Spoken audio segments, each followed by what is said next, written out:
And we are live. Hi, everyone. My name is Angela Powers, and I am here with David today. I'm so excited to talk to him. The question I have for you is, do you have what you want to have in your life? Are you being the kind of person you want to be? Are you doing what you want to do when it comes to any area of your life, whether it be your health, your relationships, your money and your job, things like that? David has had a big impact in my life as my coach.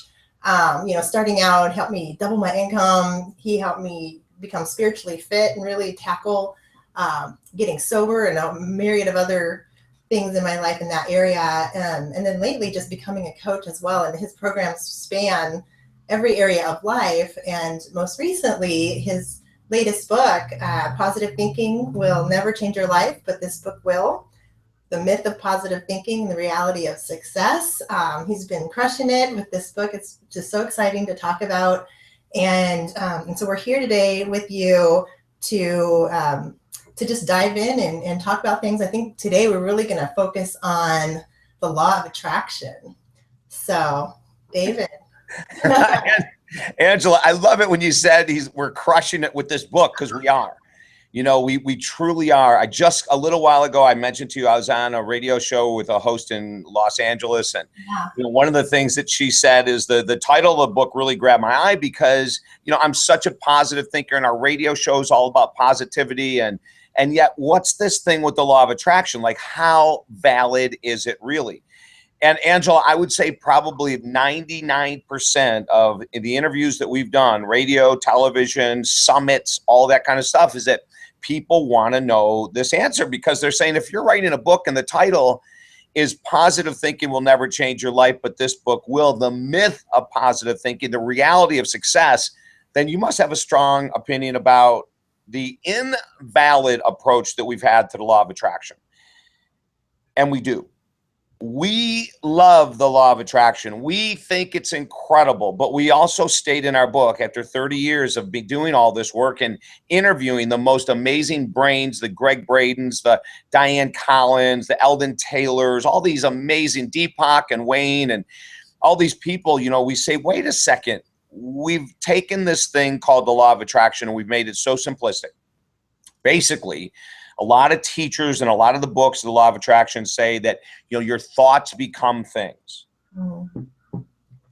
Well, as you and I have talked before, there's a yin to every yang. And if our thoughts truly became things that easily, we would be in a whole hell of a lot of trouble in our relationships, more so than we are right now. If every thought you had attracted that very thing, oh my Lord, your thoughts aren't all that beautiful sometimes. Mine aren't. I would have attracted 27 years of prison 27 years ago. It's like, come on, we got to get valid. We got to get real. The law of attraction is not that absolute. It's not that simple. The way that it's described is, what you think about comes about, all these really cute freaking terms that make me want to vomit, quite frankly. The other thing, the law of attraction, and we talk about this in our book, it says, only do things that feel good. Because if you're doing things that feel good, then you're going to put more energy into them. And Angela, you know this, my Lord. Talk about you. When I first started working with you 10 years ago, did I ask you, and did you and I come up with a plan? Because it's never just me. Did we come up with a plan that everything that you did felt good? Oh, my goodness. I think almost the opposite. Everything was, oh gosh, I have to do this today. And that's the truth. That's the truth. It's like people that want to be really successful. And if you buy into some of these very infantile notions, now I'm not saying I don't even like the law of attraction. I love the law of attraction. I think it's great. And I think that if you can think, I want to attract certain people in my life, and I think that's good, but it's only going to count for 20% of your success. But if you read the books and go to the workshops and all that kind of stuff, a lot of well-meaning people, I'm not putting anyone down, but a lot of well-meaning people are telling you that, well, if you don't have what you want, it's because you're thinking the wrong way. Or what, you're visualizing or you're affirming the wrong way. Because if you did it right, you would attract, via the law of attraction, you would attract exactly what you want. We don't have that happening, you know. And in Angela's case, when I first started working with her, and we did more than double her income in 90 days, she worked her butt off. You know, she worked 9 to 5 at a job she couldn't stand, and then went home and did 2 hours every night of work, and then called me at 4:30 in the morning the next morning, and we had a 15-minute coaching call. 4:30 her time. I wouldn't do that, but my clients do. But you know, because she was on the West Coast, you know, she got up at 4:30, which is 7:30 my time. We talked for 15 minutes. She went and did the job she hated. But within 90 days, everything changed because she did difficult work. So, you know, Diane Collins is a huge, huge friend of mine and a massive author in the world of quantum thinking. Now, quantum thinking is all about the law of attraction. If you look at quantum thinking, it's huge in the law of attraction. And yet, when I said to Diane Collins, how did you become a New York Times bestselling author with your book, How Do You Quantum Think? Did you think your way to success? Did you think your way to writing the book? Did you think your way to attracting publicity? And in my book, she writes, now here's the expert in the law of attraction, the expert in quantum thinking. And she said, David, I had to do 400 media interviews to achieve the success I want and to get good at media interviews. Mm-hmm. It's a lot different than visualizing. You know, Angela, you're 100% correct. It's quite the opposite of visualizing. So if I were to break down Diane Collins's work ethic, she would probably say 20% went into her mind, into visualization, into affirmation, into the quantum thinking process. Believing, I mean, oh my God, it really helps, although it isn't necessary. It helps if you believe you can accomplish a big goal, but let me repeat this, it's not necessary. Now, isn't that fascinating? It is because I mean, and I'm hearing it right now a lot in my world about mindset. Like mindset's 80%, mindset. Is there a difference in your thoughts or in your how you're defining things between mindset and affirmations and visualization and vision boards and all these things? Well, let's look at the word belief. You know, when we believe in something, then we assume that we can accomplish it. You know, we believe that we can get sober. Let's even stay in sobriety. Okay. 99% of people that I help get sober don't want to get sober, Angela.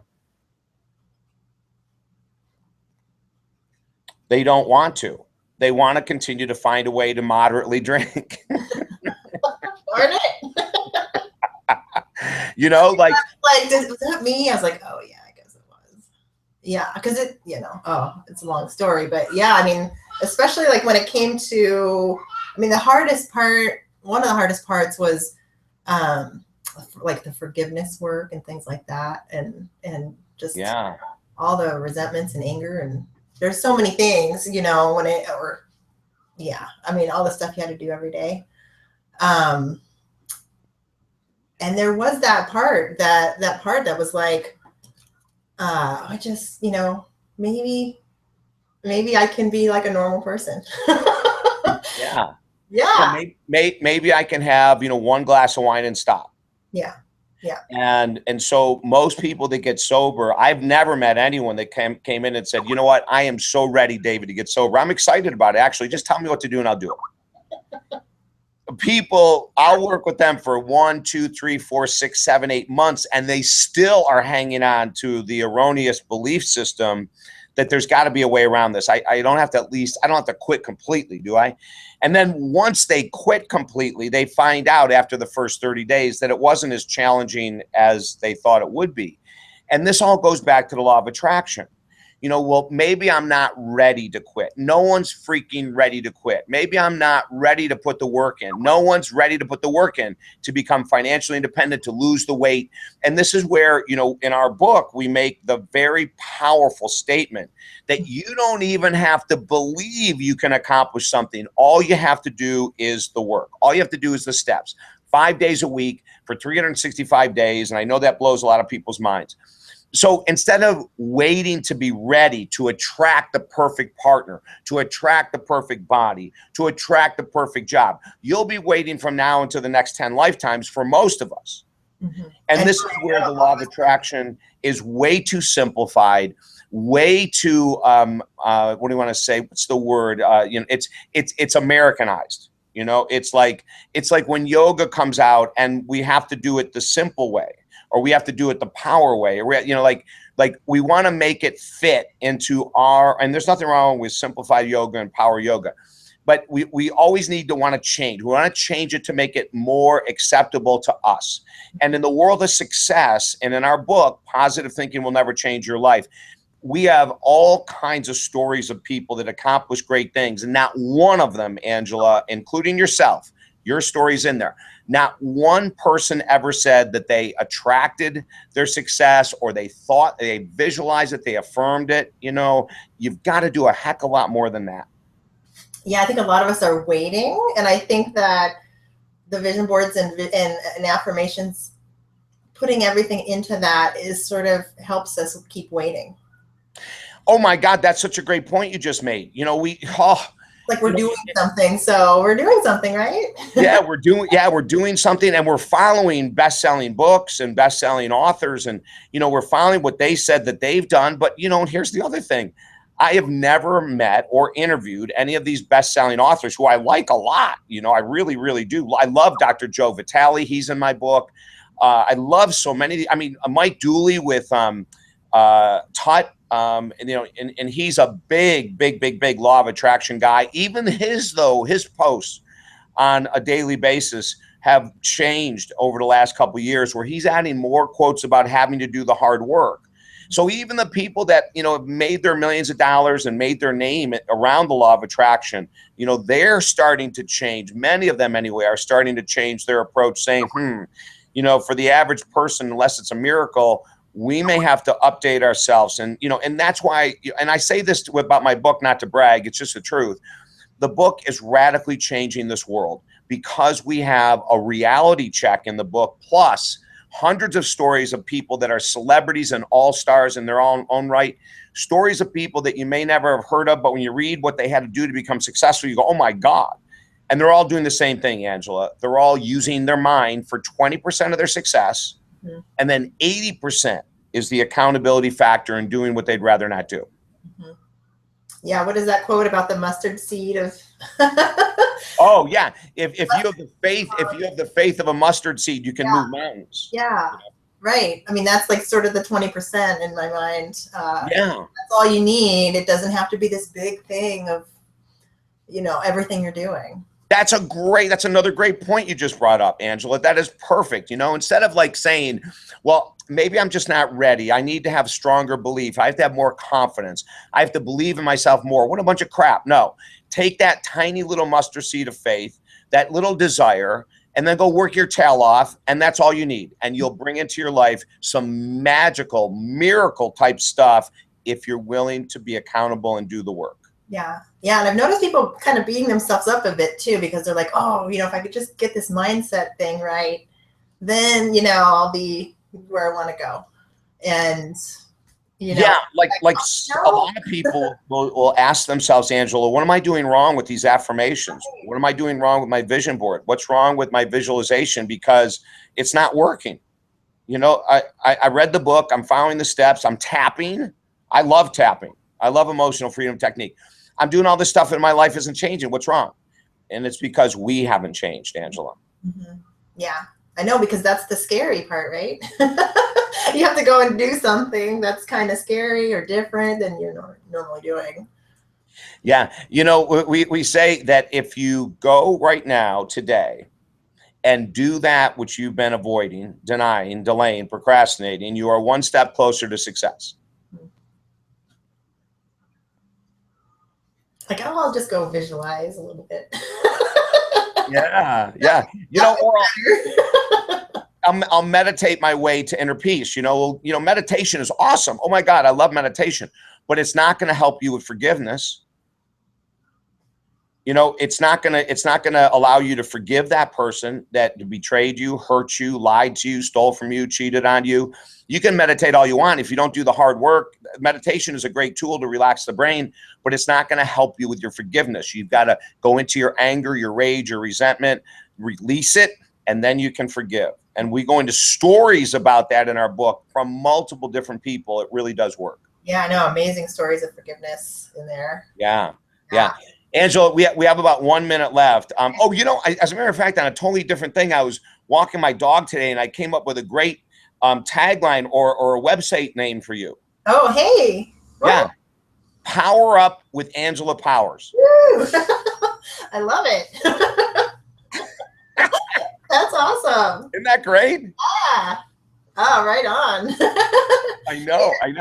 So, you know, I so appreciate your time here, you know, on these Google Hangout, you know, interviews. We'll continue them every week. We'll be posting them on my YouTube channel. And if you're on the YouTube channel right now watching, just subscribe to it.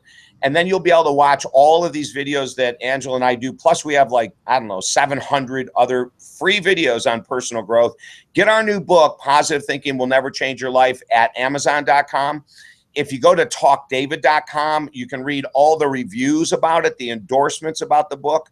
And there's also other free stuff at talkdavid.com. And Angela, thank you for all of your effort, your support, your love. I really appreciate you. You, David. This is so awesome. Thank you for being here and taking the time out to talk about such important stuff. I mean, this is really life-changing. Absolutely. And you and I will be here next week. Yep. Great. Okay, you have a great week, honey. Good week.